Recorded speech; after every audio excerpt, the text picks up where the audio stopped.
Good Sunday, everyone. Lolo Khan was back in the kitchen tonight here on a very nice, beautiful, peaceful Sunday afternoon. Tonight we're going to make loaded potato and chicken with cheese casserole. This is going to be great. I have all of the ingredients here. I already pre-baked my potatoes and cut them all up. I already cut up all of I had 3 chicken breasts, boneless. I have my purple Spanish onions here. Have some freshly crushed garlic and also some pre-cooked bacon that I chopped all up that we're going to put in there as well. I've got some vegetables here, the 3-pepper onion blend, and also some stir-fry vegetables. So what we're going to do first is we're going to put these potatoes in this fry pan, and we're going to brown them a little bit, saute them with some of my favorite extra virgin olive oil, like always. Then after we take those out, we'll go ahead and do the same with the chicken.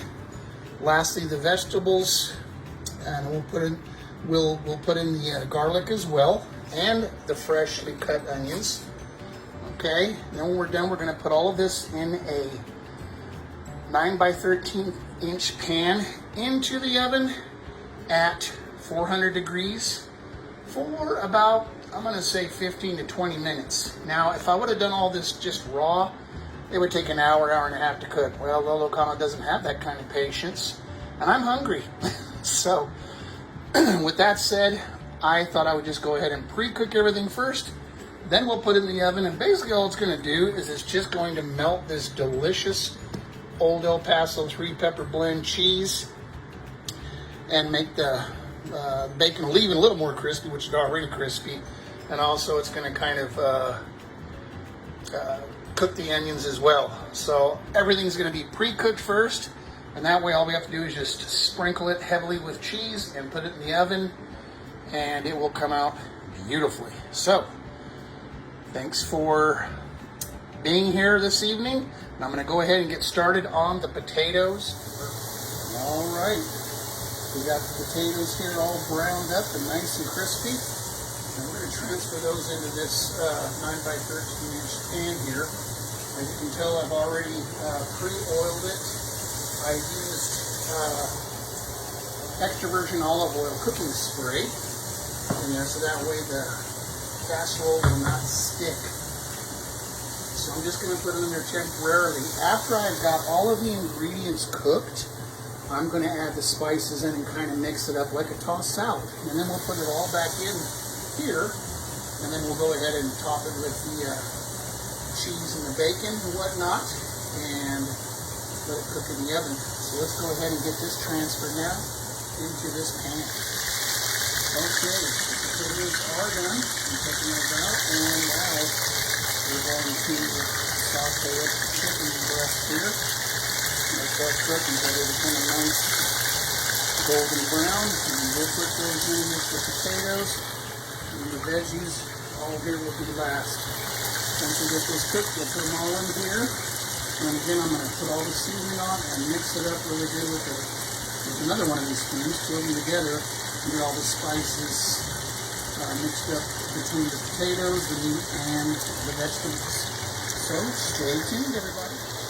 All right, the chicken has been cooked thoroughly. I'm going to go ahead and transfer here in with the potatoes and start getting on sauteing up the vegetables here next.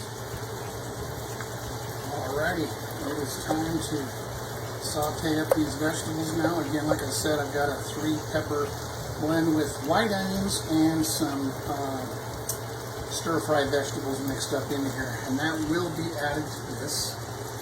Put that on top. I'm saving the purple Spanish onions for the end when I put on the cheese and the bacon bits, so it'll kind of toast on top. Now, even though this recipe doesn't call for it, I'm going to be putting in 2 cans of mushroom soup. I'm going to tell you why. That's the way I learned how to make casseroles a long time ago. And so I'm going to add that mushroom soup into this mix. Actually, I'm just going to pour it on top Then I'll put in the, I think I'm just gonna mix it with the vegetables and just kind of put it all in there together. And then after that, I'm gonna go ahead and add the cheese, the onions, and the bacon on top. Also, I gotta go ahead and put this crushed garlic in here. So that's gonna go in there too. After we're done, I'm going to mix this up with my McCormick all-purpose seasoning and some grinded peppercorns. That will be my seasonings, and I may put in some others. If I do, I will let you know in the video. Okay folks, I decided to add some Kinder's buttery steakhouse rub, a little bit of chili powder, and some smoked paprika. I usually like to use McCormick's. I need to replace these with McCormick's. That's what I have on hand at the moment.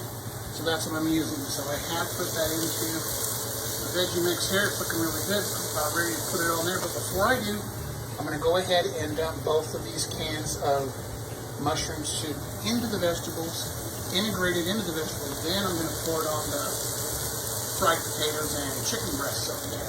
So stay tuned. Okay. The mushroom soup has been integrated into the vegetables. We're going to let that simmer here for about 2 or 3 minutes. I'm going to go ahead and add it here to the potatoes and the chicken. I'm going to go ahead and mix it all up. Then we will top it with the onions and the cheese and the bacon. And then we're going to put it in the oven. Turn this on, preheat it to 400 degrees. As soon as that little red light goes off, we're going to stick it in there. And I think I'm going to leave it in for about 20 minutes. And it should be nice and well cooked by then. Okay, as for toppings, I went ahead and put also some dried cilantro leaves and some of this toasted garlic. It says all Chinese on there, but you should be able to find it in any Asian supermarket in your area. It doesn't have to even be this brand, but it's already pre-toasted garlic bits. You can do it yourself, but it's so convenient. I think it's like $5 for a jar of that, and that's lasting me like 6 months. So this is what it looks like before we put it into the oven. I'm going to put that in here. Now I'm going to put it on the top tray here in the oven because for the last 2 or 3 minutes I'm going to turn on the broiler so I can get a nice crispy brown topping at the very end to make the casserole look really good and be kind of crunchy. All right, everybody, I just pulled it out of the oven. I turned it on broil for about 2 or 3 minutes. You can still hear the crackling. Oh, it looks good and it really smells good. Wish you were all here to share it with me. I'm only going to eat a small portion of it, but looks like it came out just great. So what I'm going to do now is I'm going to plate this casserole and put a little bit of sour cream on top of that, and maybe sprinkle on a little bit more of maybe some chives or just the cilantro, and I'll show you what it looks like when it's all plated up.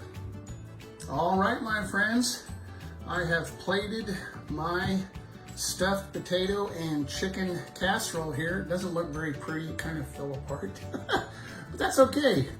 It's all going down the same tube. So we have some sour cream on top, and I put a little bit of dry cilantro leaves and also some Parmesan cheese and a little dollop of my favorite A1 steak sauce, just because. Give it a little zest, give it a little zing.